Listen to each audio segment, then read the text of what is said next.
सिकंदर का नाम तो आप सब लोगों ने सुना होगा।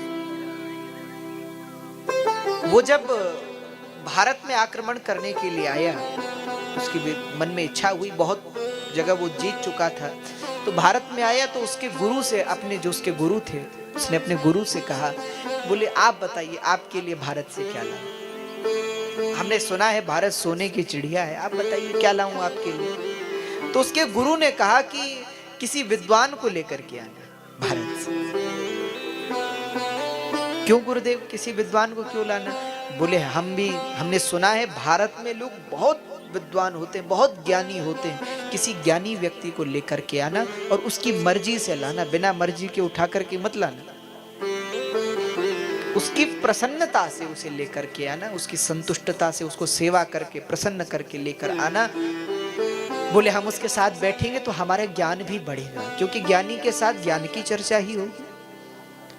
तो किसी विद्वान को, किसी आचार्यों को, वहां बड़े बड़े आचार्य हैं, उनको लेकर आना। तो सिकंदर जब तक्षशिला पहुंचा तो उसने वहां के आचार्यों से कहा कि आप लोग सैनिकों को भेजा, बोले जाओ आचार्यों से निवेदन करो कि अगर कोई चलना चाहे, विश्व विजयी सिकंदर उनको आमंत्रण कर रहा है। कोई नहीं गया, एक भी आचार्य नहीं गया। तो सिकंदर खुद आया, उसने कहा कि भैया ऐसी बात क्या हो गई? बोले महाराज जितना धन चाहिए, संपत्ति चाहिए, वैभव चाहिए, मकान चाहिए, सुविधा चाहिए, हम सब देंगे, आप चलो हमारे साथ। तो उन विद्वानों ने कहा बोले हम नहीं आएंगे। तो वहीं सिकंदर का जो मंत्री था वो खड़ा था, उसने कहा कि जानते हो ये कौन है? विश्व विजयी है, विश्व विजयी सिकंदर तुमसे कह रहा है चलने को। तो इतना सुनते ही वो आचार्य, बड़े विद्वान थे, वेदांत को जानने वाले थे, ज्ञानी थे, ब्रह्मज्ञानी थे, वो हंस करके बोले ये विश्व विजयी है? बोले हाँ। अरे बोले जब ये अपने हृदय में उत्पन्न विश्व विजय की कामना को नहीं मिटा पाया, क्यों कहेगा विश्व विजय? ये तो अपनी इच्छाओं से हारा हुआ है, अपनी कामनाओं से हारा हुआ है। इसकी इच्छाएं हैं कि ये भी जीत लूं, इसको भी जीत लूं, इसको भी जीत लूं, ये धन भी ले लूं, वहां से भी संपत्ति ले आऊं। जब ये आज तक अपनी इच्छाओं को नहीं जीत पाया तो ये किसका विश्व विजय? अपनी एक इच्छा को पूरा करने के लिए इसने लाखों लोगों को मार डाला, तो ये विश्व विजयी है?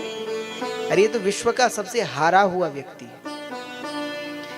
क्योंकि सच्चे अर्थ में विजयी कौन है? जिसने राज्य जीता वो विजयी नहीं है, जिसने अपनी इंद्रियों को जीता है वो विश्व विजयी है, जिसने अपने मन को जीता है वो विश्व विजयी। ये किस बात का विश्व विजय? ये तो विश्व का सबसे हारा हुआ आदमी है, क्योंकि इसने अपना सारा जीवन वो सब इकट्ठा करने में लगा लिया। और क्या इकट्ठा किया? सब कूड़ा कचरा इकट्ठा किया। क्या कीमत है उसकी? एक संत ने तो सिकंदर उससे मिलने के लिए गया कि महाराज बहुत नाम सुना है अपना आपका। तो बोले महाराज आप तो बड़े ज्ञानी हैं। तो उन्होंने कहा कि आप कौन? बोले हम सिकंदर विश्व विजयी, हमारे पास धन है, वैभव है।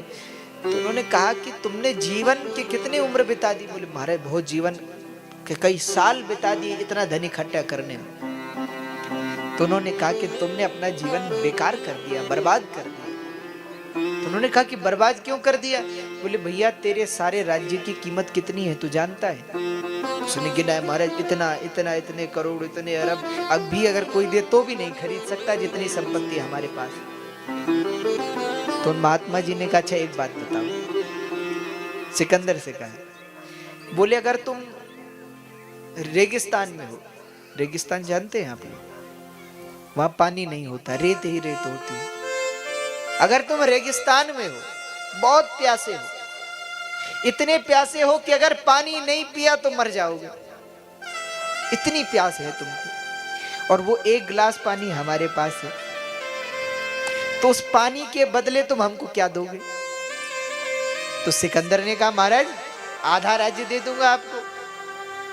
वो बोले फिर भी हम ना दे तो, और अगर तुमने पानी नहीं पिया तो मर जाओगे। तो सिकंदर ने कहा महाराज मैं सारा राज्य दे दूंगा, सारी संपत्ति दे दूंगा। तो महात्मा जी हंसकर बोले इसका मतलब तेरे सारे राज्य धन वैभव की कीमत कितनी है? एक गिलास पानी, इतना ही तो है। उस दिन सिकंदर को बहुत बड़ा झटका लगा। और वास्तविकता यही है, हमने जो मनुष्य शरीर के बदले में कमाया सब बेकार व्यर्थ, कुछ भी काम का नहीं है। अब कोई यमराज से कहे मरते समय कि महाराज हमारे बैंक में इतने रुपए रखे हुए हैं, ऐसा है कि ये पैसे आप रख लो और इसके बदले में 1-2 साल हमको दे दो, तो यमराज देंगे? बोलो। या कोई ये कहे कि हम जितना कुछ है सब दे देंगे, बस 1 घंटा और दे दो हमको, देंगे? अरे 1 घंटा छोड़ो, 1 मिनट भी नहीं मिलेगा। यानी आज तक जो कमाया उसकी कीमत 1 मिनट के बराबर भी नहीं। तो यथार्थ क्या है